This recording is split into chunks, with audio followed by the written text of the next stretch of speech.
प्रशासन, पुलिस प्रशासन।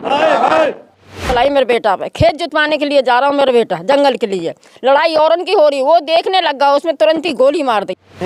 और खुली चेतावनी दे रहे हैं, या तो फैसला करेंगे राजी राजी यानी गैर राजी, धमकी दे रहे हैं और धमकी दे रहे हैं फैसला करो। आना जाते। हाँ यहाँ से जो इतना हाँ 8-9। नमस्कार दोस्तों, मैं रवित कुमार, आप देख रहे हैं बागी न्यूज आवाज़ हक की। आज हम उस प्रदेश में खड़े हुए हैं जिस प्रदेश की बातें लॉ एंड ऑर्डर पे की जाती हैं। उसी प्रदेश के लॉ एंड ऑर्डर का एक मामला है। हम जिला गौतम बुद्ध नगर के एक गांव में खड़े हुए हैं जिस गांव का नाम है भीकनपुर। यहाँ 2 महीने पहले एक शख्स, एक लड़का, युवा लड़का जिसका नाम कमल था, उसकी हत्या असामाजिक तत्व द्वारा कर दी जाती है। 2 महीने गुजर गए हैं। जब हम इस परिवार से मिलने के लिए आते हैं, परिवार से मिलने के लिए आए हैं, तो परिवार आज भी दुखी है, अभी भी दुख में खड़ा है। परिवार कह रहा है कि हमें वो इंसाफ प्रशासन के द्वारा नहीं मिला है जो मिलना चाहिए था। अभी हम आपको दिखाएंगे इन लोगों से, इन लोगों का दर्द आपको सुनाएंगे। सर नमस्कार। नमस्कार। क्या नाम है आपका? मेरा नाम निकेश है। निकेश भाई, आप दुखी किस लिए हो, पहले तो ये बताओ। सारी परेशानी तो ये है कि एक होता है रीजन जी, कोई रंजिश में अगर किसी को मारा जाए तो एक समझ आता है, लेकिन अगर बिना बात किसी को मारा जाए तो दुख तो खुद ही होता है। और उसमें भी जो कुछ हो गया उस पर हमने चलो थोड़ा सब्र किया, लेकिन प्रशासन तो पूरी तरीके से बंद हो चुका, मतलब स्टॉप है, बिल्कुल नॉन वर्किंग है। बिल्कुल प्रशासन कार्रवाई करने के लिए तैयार नहीं कर रहा है। बताते हैं कि कई लोगों को तो जेल भेज दिया है। जेल भेजा है, लेकिन 6 दिन में तो आपने जेल भेज दिया स्टार्टिंग के, लेकिन 2 महीने क्या किया? 2 महीने तक तो कुछ नहीं किया ना। स्टार्टिंग में जितना प्रेशर था उसमें उन्होंने 6 को भेज दिया, लेकिन अभी तक तो वो आराम से कुर्सी तोड़ रहे हैं, कुछ नहीं किया अभी तक उन्होंने। क्या चाहते हो करना, क्या करना चाहिए? मेन पॉइंट तो यही है कि अब तक तो अरेस्टिंग हो जानी चाहिए थी। अभी तो बता रहे हो आप अरेस्टिंग हो गई है। 6 में से 14 नाम दर्ज हैं, 14 नाम दर्ज जिसमें से मेन मुख्य आरोपी जो है राजेश शर्मा और प्रमोद शर्मा आदि लोग हैं। उनमें से अभी तक सारे फरार हैं, जिसके व्हाट्सएप सब कुछ ऑन है। पुलिस प्रशासन को मैं बहुत बार बता भी चुका हूं कि फोन ऑन है। पुलिस प्रशासन यही कहता है कि हाँ हमें पता है फोन ऑन है, जबकि उनको ये पता है कि उन्हें फोन ऑन है, लेकिन फिर भी वो गिरफ्तार नहीं कर रहे हैं। ज्यादा करो तो आपने इसकी शिकायत और किससे की है? मैं एडिशनल कमिश्नर तक जा चुका हूं। कमिश्नर मैडम मिलना नहीं चाहती हैं। एडीसीपी अशोक कुमार शर्मा जी से मैंने बात की थी इस विषय में, तो उन्होंने मुझे बाकायदा किया कि ये हमारा काम नहीं, खुद पकड़ लीजिए। और मेरे पास उस चीज का प्रूफ भी है। क्या प्रूफ है आपके पास? मेरे पास रिकॉर्डिंग है। एडीसीपी साहब आपसे कह रहे हैं कि आप खुद पकड़ लो जी। कमिश्नर मैम आपसे मिलना नहीं चाह रही हैं। जिला गौतम बुद्ध नगर जी। 4 बार ही आई मैं, 4 बार गई मैडम के पास। कुछ ना कुछ धोखो दे देती हैं कि आज हम वहाँ जा रहे हैं। फिर एक दिन उनने पर्ची काट दी हमारी। पर्ची काटने के बाद उनने ये कहा कि क्या कहते हैं, हम पे कमल की फाइल आई पड़ी है, लेकिन हम मिलना नहीं चाह रहे। ऐसा किसने कहा? मैडम ने। ये दिल्ली एनसीआर का मामला है। दिल्ली एनसीआर में फिर कैसे कह रहा हूं कि दिल्ली एनसीआर के मामले में लोगों को इंसाफ नहीं मिल रहा है, दलितों को इंसाफ नहीं मिल रहा है, तो पूरे देश में क्या हो रहा होगा। अभी हमारे साथ कमल की माँ है, उन्होंने भी रो रो के अपना दुखड़ा बताया है, वो भी दुखी हैं। क्या कहना चाहोगी आप? रो के अंधी है गई। मैं रजत की फांसी चाहती हूँ। मैं मेरे बेटा की जैसी फांसी गोली से मारा उसने, ऐसी मैं चाहती हूँ। मैं तो 12 बार हूँ, उसको 12 बार चाहती हूँ कि घर तक वो नहीं आवे। जैसे मैं फड़क रही हूँ ऐसे उसके बीवी बच्चे फड़के, ये चाहती हूँ। ये जो हादसा हुआ है किसने किया है? रजत शर्मा ने गोली चलाई मेरे बेटा पे। खेत जुतवाने के लिए जा रहा हूँ मेरा बेटा जंगल के लिए, लड़ाई औरन की हो रही, वो देखने लगा, उसमें तुरंत ही गोली मार दी। आप सुन रहे हो, ये कमल की माँ है जो ऑन द स्पॉट वहाँ मौके पर मौजूद थी। मैंने और अपना बच्चा गोली लगती खैनी आप उठाया, ये देखने गई तो इसके लड़का के और इसकी माँ इसके भी लगी गोली। आपके भी लगी गोली? हाँ। कहाँ पे लगी है? ये छर्रा लगा, लड़का है एक, ये छर्रा लगा है आपके? और वो छोटा बच्चा लगी, इसके बाजू में लगी थी गोली। ये कौन सी छर्रा था, कौन सी थी? ये वो थी पिस्टल की गोली। पिस्टल की गोली? पिस्टल की गोली थी जो कि अंधाधुंध यूं ही फायरिंग की गई, यूं भी नहीं देखा। शेरपाल जी। तो आप कह रहे हो कि अंधाधुंध गोलियां चली? अंधाधुंध गोलियां चली, मतलब ये भी नहीं देखा गया कि कोई निर्दोष खड़ा है या कोई दोषी है, कुछ नहीं। उनको केवल जाति के नाम पर टारगेट करना था और जाति के ही नाम पर टारगेट किया। जैसे दलित समाज के लोग उन्होंने इकट्ठे देखे, हाँ, तो उधर ही फायरिंग कर दी। मतलब उनको किसी का डर नहीं, ना शासन का ना शासन प्रशासन का कोई डर नहीं था। शासन प्रशासन का डर होता तो आज 2 महीने से कुछ ऊपर हो गए हैं, शासन प्रशासन का डर होता तो आज तक वो अरेस्ट हो जाते। वो खुलेआम डोल रहे हैं और खुली चेतावनी दे रहे हैं, या तो फैसला करेंगे राजी राजी या नहीं गैर राजी, धमकी दे रहे हैं और धमकी दे रहे फैसलो हैं। करो। आना जाना भी दुश्वार हो रहा है हमारा।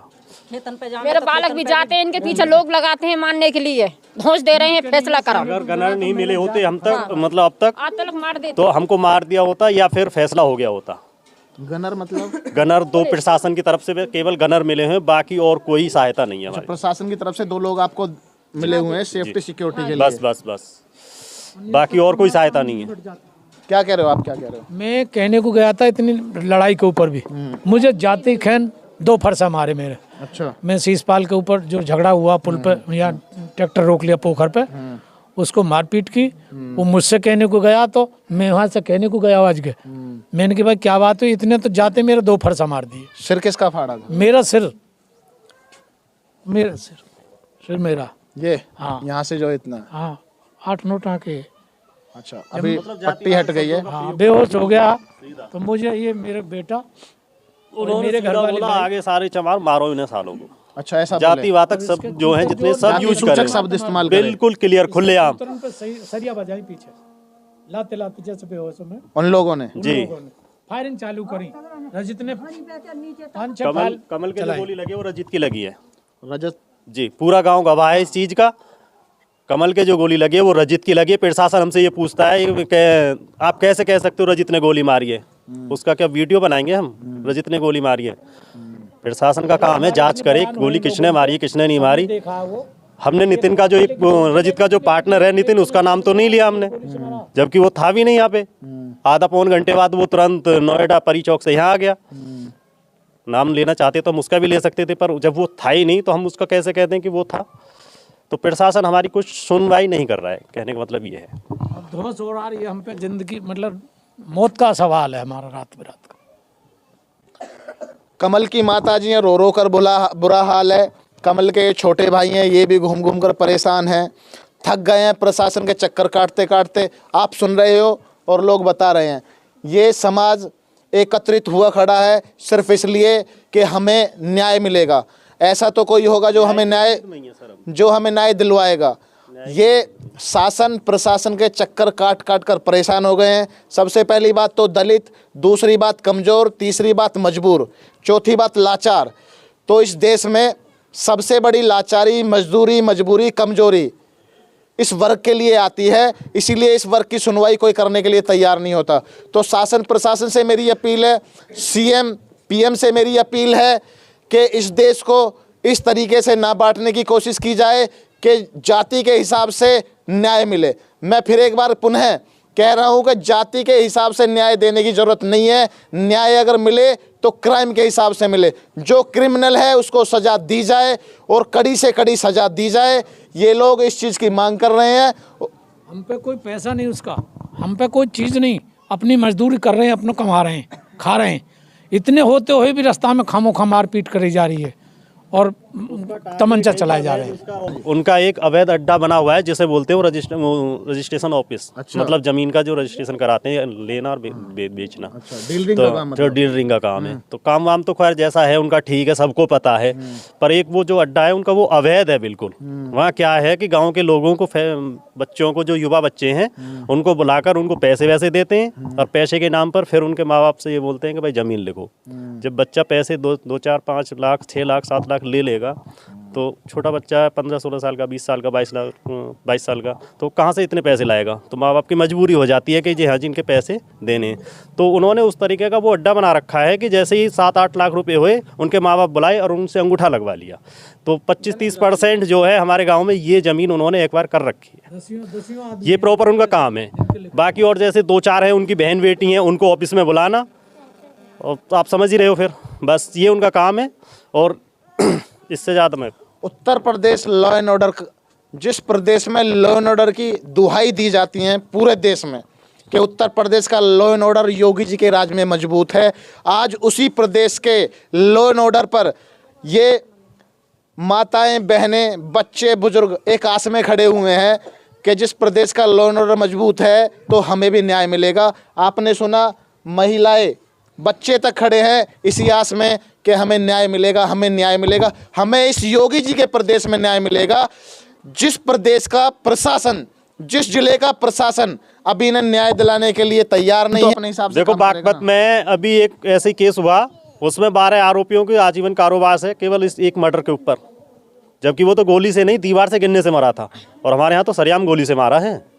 ये भी योगी की सरकार है, वहाँ भी योगी की सरकार है, बागपत भी तो उत्तर प्रदेश में लगता है, तो फिर हमारे साथ अन्याय क्यों? क्योंकि हम दलित हैं, यही तो कारण है। पुलिस प्रशासन, पुलिस प्रशासन